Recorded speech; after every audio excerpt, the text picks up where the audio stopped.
A Witches of East End question, which I always love, from KLA Phallus. Okay. Do you want another season of Witches of East End? Yes. Wendy is dead, but she is a cat. Yes, Catwoman. Maybe another life for our baby? She's a cat. Yes, Catwoman. Yes, Catwoman. Love it. Here's the thing about witches and Wendy being in hell. We travel through different portals all the time. We travel through different life forms all the time. So there was going to be a really cool journey of the family trying to get Wendy out of hell. Their sister, one of their long-lost sisters, rules hell. So it was going to be Wendy. It's a tough situation. Against the Helga? sister. I forgot what it was though. Anyway, it would have been really cool. We'll just do, we'll make our own Witches of We East End. talked about maybe doing a GoFundMe and maybe doing a movie to at least tie things up. We're all very heartbroken and bummed. It ended sooner than it should. From Tira Beard 13. From finding a location, hiring background dancers, hair and makeup artists, hiring a camera crew, and then actually coming together to shoot, how long does this whole process take? That's, first of all, good for you for knowing all that stuff. It's amazing. Funny enough, as far as like when I started working on another one, the song, I wrote it last year. I got Cameron on it last year. Gabby jumped on it this year. We started talking about a music video a couple months ago. A month ago. It takes about, once you're like really in it, you figured out who's going to be part of it. It takes probably about a month. You definitely need to have you need a month to do your basically like your pre-production. Yeah. Because you need to start planning what crew are you going to hire, what talent are you going to hire, where do you want to film it, what's the schedule of that. Rehearsals. It takes about a month to put it together, and then a day or two to shoot it, and then it usually takes me about a month of editing and doing the post-production. And that's because she also edits. I edit. She taught herself how to edit. She learned the programs. She, with Kings and Queens, she did everything. She edited the whole thing. Collaborated with an editor for Sly's video Spoken because I was just so slammed with my schedule, so I collaborated on that one. But I just love the whole process of going through and picking the different takes and finding the magic in the film and then assembling it together. So I really enjoy that process. How would you describe your fans in one word? The best. That's 2 words. Best. Ever. Best ever. Okay.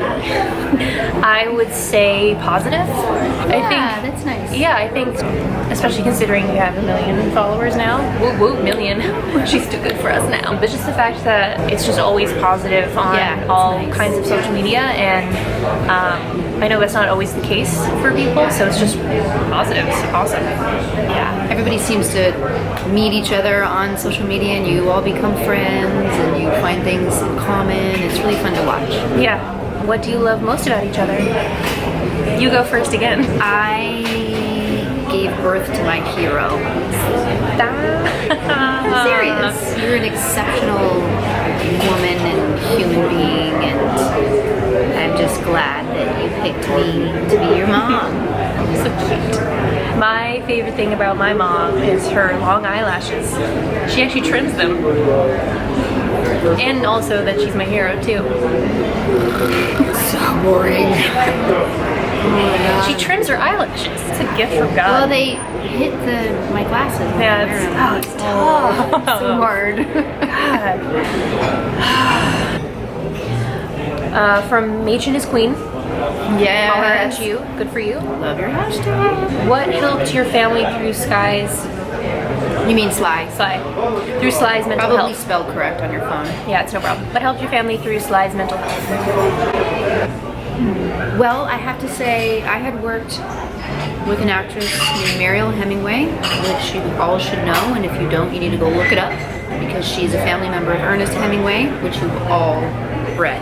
Yes. She had come out with a documentary right around the time that we were realizing that Sly was diagnosed with bipolar. So I just reached out to her and called her and just was like, help, what's happening?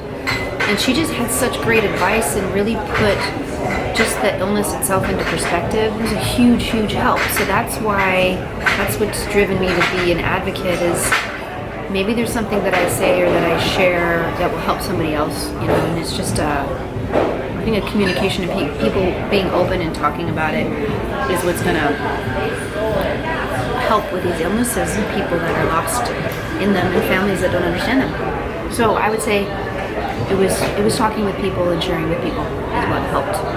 Yeah, I think the same for me. I was studying psychology, so I was also able to kind of get a grasp of what was going on, because until you actually take the time to look into it, you just really don't know. It's hard to understand. Yeah, and it's not your fault. It's just until you actually educate yourself, you don't really know everything that's going on chemically, emotionally. So that helped me understand a little bit more, and also just having family. And as you start talking about what's going on to other people as well, you realize that everybody in the room is affected by it, like a brother, a sister, parent, a friend. So it's much more prevalent than you realize until you start talking about it. And I think too, I mean, that's a key point is, as a family, you need to try to stick together and really try to understand it and be educated by it. The hard part is that the organ that's affected by the illness is the brain. If it were a heart, if it were another organ in your body, you immediately have empathy because you're like, oh my gosh, you're having, you know, a heart disease or diabetic or, you know, whatever it might be. But when it affects the brain, it also affects the person's moods and how they act. And that becomes incredibly confusing because you have a hard time separating the illness from your loved one and their actions. So until you really get a good education about it and what is chemically happening in your loved one's brain is when you'll start to understand why they're having that kind of behavior. Yeah. I've already started. If some teenagers don't have good relationships with their mother, what do you recommend to do to improve it, and how do you build yours? I love your relationship so much. Thank you. Gray's phallus. I think for parents, and especially mothers of daughters, don't try to be your daughter's friend.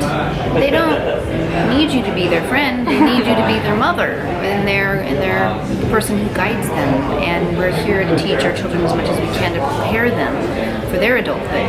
If a natural relationship comes out of it, like a friendship comes out of it, so be it. But maybe that's not your role. Agreed.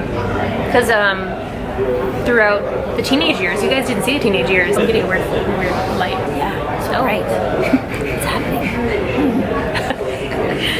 Maybe it's time. She was fun to deal with when she was. We were not 12 we weren't buddies. 14. She was my mom. Sorry about the light. We're almost done. Oh my god. Here, come back. See, look, it explodes differently when you join in on sunlight. We'll do two more. One more is, Nation, could you see yourself directing an episode of Riverdale in the future? There are plans in the works about me directing an episode of Riverdale. I can say that much. I can say that much. What was the feeling when you saw yourself on TV for the first time? I just really didn't like my voice. My voice was so high. Yeah, your little baby voice. Ooh, that's the way I sound. Oh, like that. No, didn't grow into my voice yet. When I first saw myself on screen, not so much TV, I guess, but I realized that I blink at different times, and that really disturbed. I blink at I lead, like sometimes I don't even blink. You're an one ostrich, eye. like me. You're welcome. I realized that whenever I was like rolling my eyes, I was just going like this. Anyway. Uh-oh. I might have answered one of those. Hello? Okay, great. I'll be coming down in a couple minutes. Oh. Thank you. I'll be right out. Right. Just got in trouble. I gotta go. This is what we're gonna do. Don't get so close. Okay, you look so pretty. Well, I'm going to the Saturn Awards now. Riverdale and Twin Peaks are nominated in a bunch of different categories. Oh my god. And I get to see hopefully David Lynch and I think KJ and Lily, and some people are going to be there. I've turned into a Holy Ghost.